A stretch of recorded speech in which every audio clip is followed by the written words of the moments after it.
আপনি আর আমি স্টেশনে আছি, স্টেশনে আমরা যাত্রী। এই দুনিয়াটা স্টেশন, অপেক্ষা আমাদের গাড়ির আসতে দেরি, জোর করে উঠায় নিয়ে যেতে দেরি করবে না। আমরা সবাই যাত্রী, এই দুনিয়াটা হলো স্টেশন, অপেক্ষায় আছি শুধু গাড়ি।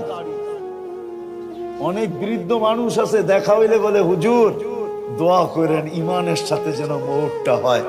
ওর এই কথাটাই আমাকে এই কথা বুঝায় যে এই বৃদ্ধ গাড়ির অপেক্ষায় আছে, যে গাড়ি আসতে দেরি, আমি কলেমা পড়া চড়তে দেরি করব না। আমার দুনিয়াটা এখন ভাল লাগে না, বয়স হয়ে গেছে আর ভাল লাগে না। আমরা যাত্রী, দুনিয়াটা স্টেশন। নারী যাত্রী, পুরুষ যাত্রী, যুবক যাত্রী, বৃদ্ধ যাত্রী, ছোট যাত্রী, বড় যাত্রী, আমরা প্রত্যেকেই দুনিয়াতে যাত্রী। এটা হলো ছাউনি, স্টেশন, ছাউনি, অপেক্ষা গাড়ির গাড়ির গাড়ির গাড়ির গাড়ির।